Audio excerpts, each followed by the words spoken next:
உயிரே என்றாக உணவில் ஒன்றாக இணைந்தார் நம்மில் எழுந்தார். உயிரே என்றாக உணவில் ஒன்றாக இணைந்தார் நம்மில் எழுந்தார். திருவிருந்திலே பெரும் நிறைவிலே, திருவிருந்திலே பெரும் நிறைவிலே நாளும் மகிழ்ந்து வாழ்வோம்.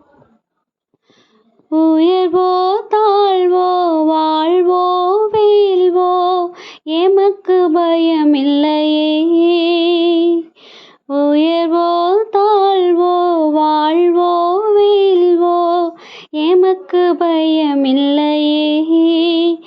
எங்கள் இதயத்திலே அன்பரே சுவையே, எங்கள் இதயத்திலே அன்பரே சுவையே என்றும் தாங்கி வாழ்ந்து செல்வோம்.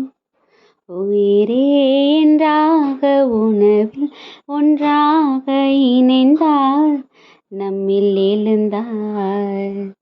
ஹாய் குட்டீஸ், எல்லாரும் எப்படி இருக்கிறீங்க? ஹாப்பியாக இருக்கீங்களா? இந்த நாளில் ஒரு சூப்பரான ஒரு விஷயத்தை குறித்து நம்ம தியானிக்க போகிறோம். இன்னும் சொல்லப்போனால் இந்த நாள் உங்களை மாதிரியான குட்டி பிள்ளைங்களுக்காக மட்டுமே ப்ரேயர் பண்ணுறதுக்கு ரொம்பவே முக்கியமான ஒரு நாள் குட்டீஸ்.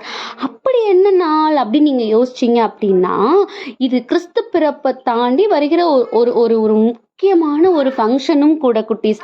அப்படி என்ன அப்படின்னா, கிறிஸ்து பிறப்பு தெரிஞ்ச அந்த இடத்துல இருந்த அரசனுக்கு ஒரு விஷயம் என்ன போனது அப்படின்னா, அந்த அந்த ஆள்கிறதுக்கான ஒரு அரசர் பிறந்துள்ளாருங்கிற ஒரு விஷயம் அந்த மன்னனுடைய காதுகளுக்கு போயிருக்குது அந்த காலத்துல. அது தெரிஞ்ச அந்த அரசன், என்னது நமக்கு போட்டியா ஒரு இடத்துல ஒரு குழந்தை பிறந்திருக்குது, அது ஒரு அரசர்னு சொல்றாங்க, இந்த உலகத்தை ஆள போகிறவர்னு சொல்றாங்க, அப்போ கண்டிப்பா அந்த குழந்தை உயிரோட இருக்கக்கூடாது அப்படின்னு சொல்லி என்ன பண்ணாங்களாம், அந்த அரசர் அவங்களுடைய பணியாளர்களுக்கு ஒரு கட்டளை போட்டாங்களாம். என்னன்னா, இப்போ பிறந்து 2 மாதம் 3 மாதம் இருக்கக்கூடிய சின்ன சின்ன குழந்தைகள் எல்லாத்தையும் கொன்றுங்க. ஏன்னா கண்டுபிடிக்க முடியாது எந்த குழந்தை அந்த அரசராக போகுதுன்னு சொன்ன குழந்தைன்னு. அதனால எல்லா சின்ன குழந்தைகளையும் கொன்றுங்கன்னு சொல்லவும், எல்லா குழந்தைகளையும் பிறந்த சின்ன குழந்தைகள் எல்லாவற்றையும் என்ன பண்ணாங்களாம், அந்த காலத்துல கொன்னாங்களாம் குட்டீஸ். அப்போ கிறிஸ்து பிறப்புக்காக, கிறிஸ்துவோடைய பிறப்பை தெரிஞ்சு ஏசப்பாவை, குழந்தையா இருந்த ஏசப்பாவை கொல்லணும்னு நினைச்ச அந்த அரசன் அதன் நிமித்தமா நிறைய குழந்தைகளை கொன்று போட்டானாம் குட்டீஸ். அந்த நாள் தான் இன்னைக்கு நினைவு கூறுகிற நாள். அதனால இன்னைக்கு சின்ன பிள்ளைங்களுக்காக விசேஷமா ப்ரேயர் பண்ணணும், சின்ன பிள்ளைங்களுடைய நலனுக்காக. ஏன்னா சின்ன குழந்தைகள் ஏற்கனவே குழந்தைகள்னா தெய்வம் தான். ஆனா இந்த நாள்ல ஒரு குழந்தையும் ஏசப்பாவுடைய உயிரை காப்பாத்துறதுக்கு, இந்த உலகத்தை மீட்க அவர் இந்த உலகத்துல இருக்கணும் அப்படின்னா அத்தனை குழந்தைகளும் அதற்காக உயிர் விட்டுருக்குது. அப்படிதானே? ஸோ குட்டீஸ், நீங்க எல்லாருமே ரொம்ப ரொம்ப ஸ்பெஷல். யாருக்காக? ஏசப்பாவுக்காக நீங்க நின்றுக்கிறீங்க. அதனால நீங்க எல்லாருமே ரொம்ப ஸ்பெஷல். அதனால இன்னைக்கு உங்களுக்காக எல்லாரும் ப்ரேயர் பண்ணிக்குவோம். நீங்களும் இந்த நாள்ல என்னென்னலாம் நீங்க ஏசப்பாட்ட கேட்குறீங்களோ கண்டிப்பா ஏசப்பா அந்த ஆசீர்வாதத்தை எல்லாம் உங்களுக்கு கொடுப்பாங்க குட்டீஸ். இந்த நாள்லையும் சங்கீதம் 34:4 நான் கர்த்தரை தேடினேன், அவர் எனக்கு செவி கொடுத்து என்னுடைய எல்லா பயத்துக்கும் என்னை நீக்கலாக்கி விட்டார் அப்படிங்கிற ஒரு வசனத்தை கொடுக்குறாங்க. என்னது? நான் கர்த்தரை தேடினேன், அவர் எனக்கு செவி கொடுத்து என்னுடைய எல்லா பயத்துக்கும் என்னை நீக்கலாக்கி விட்டார் அப்படிங்கிற வசனத்தை கொடுக்குறாங்க. அப்போ நீங்க இப்ப குழந்தைகளா இருக்கீங்க பார்த்தீங்களா? குழந்தைகளா இருக்கிற நீங்க கண்டிப்பா ஏசப்பாவை தேடணும். ஏன்னா அவர் தான் உங்களுக்கு எல்லாமுமா கண்டிப்பா இருக்க முடியும். இந்த உலகத்துல நீங்க யாரை நம்பி தேடியும் ஓடாம ஏசப்பாவை மட்டும் தேடணும். அப்படி தேடும்போது கண்டிப்பா இந்த உலகத்தில் யார் செவி கொடுக்கல உங்கள் வார்த்தைகளுக்கு, உங்கள் கஷ்டத்தை கவனிக்கலைனாலும் ஏசப்பா கண்டிப்பாக உங்களுடைய வார்த்தைகளுக்கு செவி கொடுப்பாங்க. செவி கொடுத்தது மட்டும் இல்லாமல் நீங்கள் கடந்து வருகிற ஒரு ஒரு பாதைக்கும் அதில் என்ன கஷ்டம், கவலை, பயம் எது இருந்தாலும் உங்களை ஏசப்பா என்ன பண்ணுவாங்க, தாங்கி வழி நடத்துவாங்க. எல்லா பயத்துக்கும் உங்களை நீக்கலாக்கி உங்களை வழி நடத்துவாங்க குட்டீஸ்.